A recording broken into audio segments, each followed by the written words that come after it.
The world's best martial artists competing to find out who is the ultimate fighter. Where have we seen that before? There's just something about a Van Damme 90s action flick that captivates us all and makes us turn back to little kids. Hi guys, welcome back to Movie Myth. In today's movie, we're going to be looking at an action classic, The Quest. The 1996 film is about a man who finds himself on the other side of the planet, literally when his life is flipped upside down as he competes with the world's best fighters in a winner-takes-all tournament. Whether you like it or not, everyone grew up on a couple of Van Damme movies, and some of us have never let go of that feeling we used to get trying to copy his moves. So let's stop wasting time and get into the best Van Damme movie you've never seen.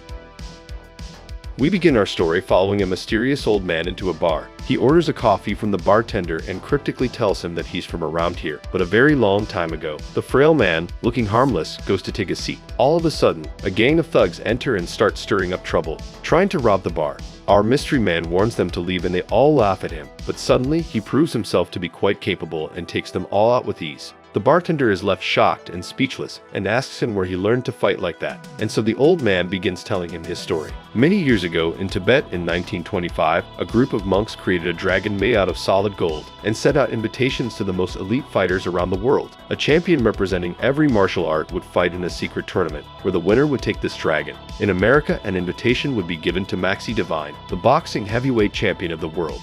In the streets of New York, a group of orphans devise a plan to rob a mob boss in broad daylight. The mob boss stops by to talk to a clown, who is revealed as Christopher Didwa, our mystery old man. During his younger years, the boss tells him to stop wasting his talents and work for him, but Chris refuses and begins performing on the street. Chris is confronted by police who demand that he takes his kids and get off the streets. He creates havoc, beating up police and displaying tremendous athletic ability. It turns out that he was causing a distraction for the orphans to snatch a bag from inside an office, and everyone escapes. Chris and the kids meet up back at some type of shelter. They all look like they have been living in extreme poverty for years, straight out of an Oliver Twist story. They reveal the money they stole and are all filled with hope, as Chris tells them that with this money, they can get some real food and can finally buy respect. The celebrations would be short-lived, however. As the night came, so did the mob. The mob crashes through their shelter and starts shooting the place. They hold the kids down at gunpoint and demand that Chris return the money they stole from them. One of the older kids creates a distraction, and Chris uses it to take out the men, once again displaying some impressive fighting skills. But one of the kids gets shot during the mayhem. The older kid, Red, tells Chris that the kids will be fine, but the cops and the mob will kill them and urge him to escape. Chris tells Red that he is now in charge and promises them that he will one day return for them, no matter what. Chris is chased by police around the city as he runs to the docks and becomes surrounded. He jumps and latches onto a hanging cargo box, with the rest of the city searching for him below. With nowhere left to go and barely hanging on, Chris crashes onto a ship and passes out. As Chris is out cold, he begins dreaming about his past. We find out that he was a wealthy child. He is sitting in a park with a lady who reads a letter to him that his mother's health is deteriorating and all of her money is gone. The lady throws the letter away before leaving him momentarily, and the young Chris runs away. Chris is suddenly snatched awake by the ship's crew, who take him to the captain. Having no idea where he is and finding himself in the middle of the ocean, of all the ships he could have landed on, he landed on a pirate ship.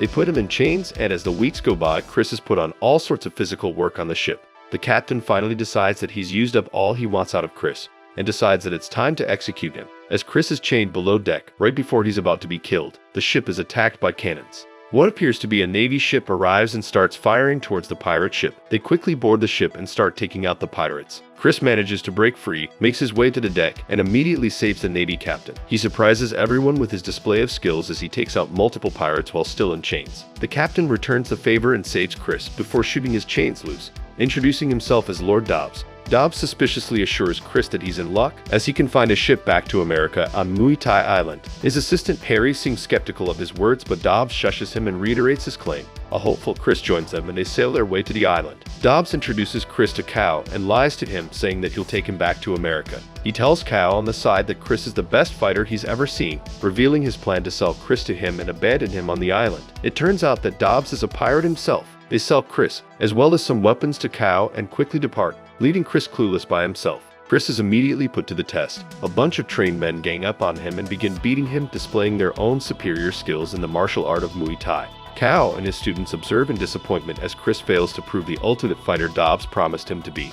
As time passes, the students practice Muay Thai as Chris observes while being put to work. A figure appears from the distance as the final invitation to the tournament is delivered by a monk to the Muay Thai fighters. Later on, the fighters once again gang up on a new recruit. Chris decides to take a stand and intervenes this time, taking out the fighters by himself, proving that he's improved as a fighter and learned something from them. Kao and another student watch in approval of Chris. 6 months later in Bangkok, Dobbs and Harry are enjoying themselves after hustling Kao for money. They spot a pretty journalist, Carrie Newton, and Dobbs immediately starts lying to her to gain her confidence and intrigue. She reveals that she's in Bangkok looking for a story about their culture, and Dobbs takes her to witness Thailand's most famous and beloved spectacle, Muay Thai fighting.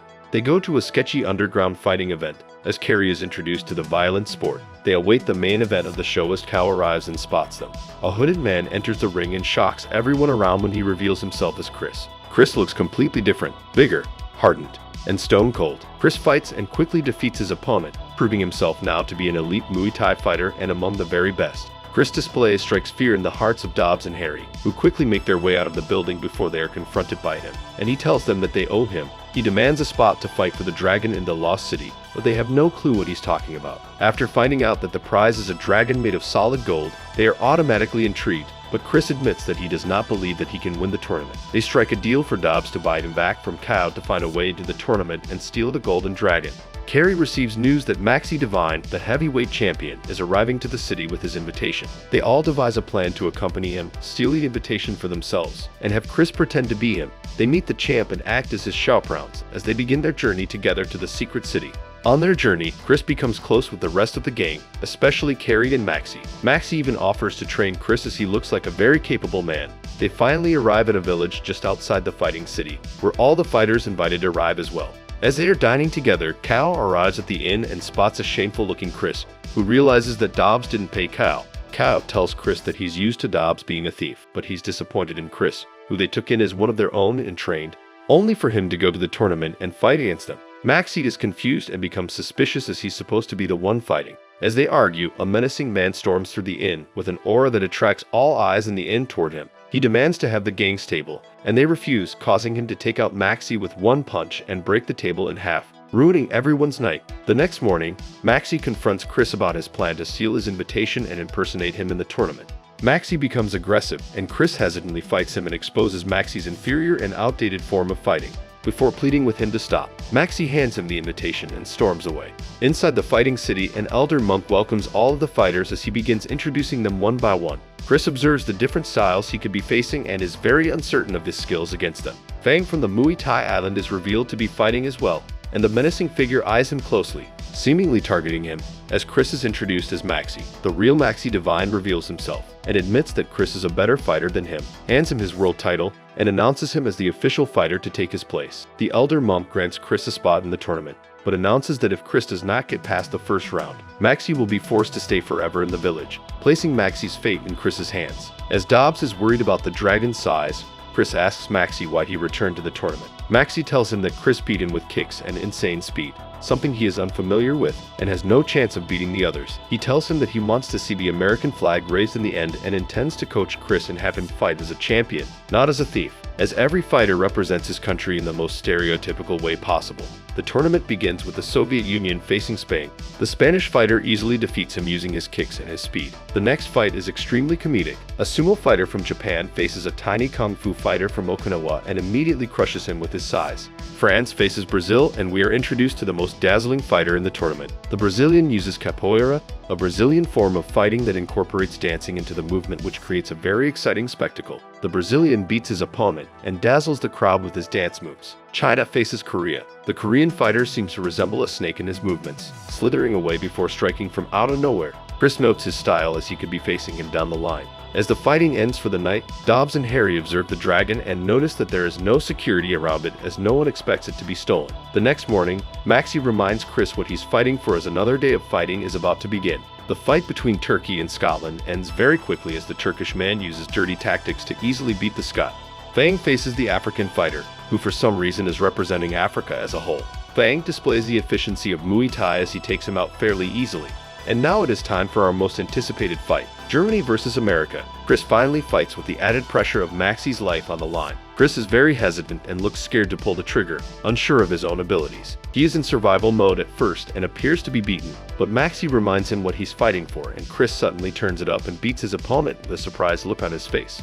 The menace is announced from Mongolia, and he fights Greece. The Mongol refuses a handshake and appears to have zero respect or sympathy for anyone else. The Mongol is quickly frustrated and begins destroying his opponent. Chris looks worried about him as Maxie reassures him he's no big deal.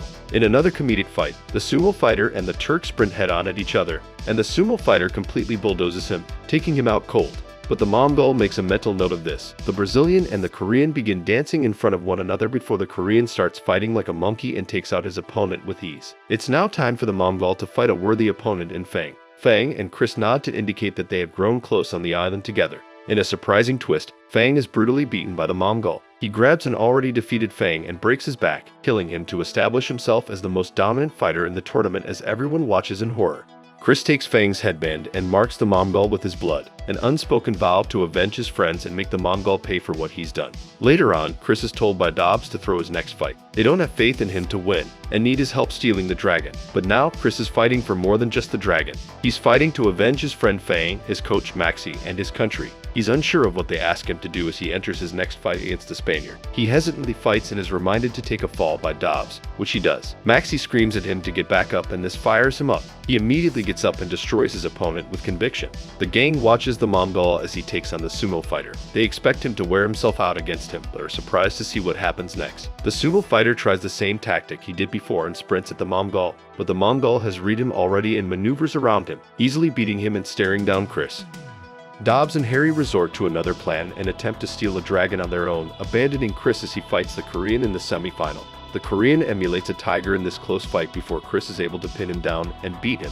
All of a sudden, the alarms are sounding, and Dabbs and Harry are quickly stopped and caught by the guards and put in jail. Dabbs reveals to Chris that he wasn't always a pirate. He was a genuine captain in the British Royal Navy for over 20 years and fought honorably in battles for his country, only to be left with nothing to show for it in the end. As the monks prepare to execute the men, Chris offers to fight for their freedom in exchange for the dragon. If he wins, they go free and he abandons the dragon that he originally came here for. In the final fight of the tournament, Chris wears the headband of Fang and has the eye of the tiger as he's determined to win for his friends. The Mongol starts strong and starts beating him badly with no answer from Chris. The Mongol evades anything Chris tries, but Chris is determined to keep fighting, with Maxie firing him up. Chris gets knocked out of the ring and takes a look at the people he's fighting for before getting back up. The fighting takes place outside of the arena as the entire village surrounds them. They both engage in a fierce fight, throwing everything they have at each other. Chris gets ragdolled through buildings, while Maxie continues to try and corner him. We all need a friend like Maxie. Chris all of a sudden has a switch flipped inside him. He begins beating the Mongol, who finally gets knocked down for the first time. As Chris gets knocked right back, Maxie holds him and gives him the pep talk of his life as he sends him back towards him. The Mongol now has fear in his eyes, and Chris senses it. He proceeds to deliver a beating onto him, but the Mongol is held by other men from falling, and he arrogantly shoves them aside. Chris continues beating the Mongol as he delivers the final blow, but this time the men refuse to help the Mongol, causing him to fall to his defeat. Chris is in disbelief that he's won, as Maxie has to contain him and make him snap out of the fighting mode he is in. His friends help him up as everyone else abandons the Mongol. Chris is announced as the greatest warrior on the planet, winning his friend's freedom and avenging Fang. Back at the bar, the present-day older Chris explains to the bartender that even though he didn't get the dragon, he'd eventually return to his kids in New York just as he promised and got them all off the streets. He finally reveals that Maxie trained many great fighters and became a celebrity. Dabbs and Harry started a legitimate business, and Carrie published a book about their adventure. In the end, everyone turned out just fine. This movie was every kid's action dream. The best martial artists from all over the world fight to prove who the ultimate fighter is. You cannot deny the charm and the ability of a young Van Damme in his prime to deliver an action classic. The Quest remains to be Van Damme's most underrated movie in our opinion. Well, this brings us to the end of today's video. Don't forget to leave a like and subscribe to our channel to get more videos like this one. Your support is so important. And tell me what you think about this film. Were you a fan of Van Damme growing up? Do you wish for these types of action flicks to make a comeback in today's world? Let me know in the comments below. I read all of them. And if you're watching till now, thank you. I'll see you in another video soon.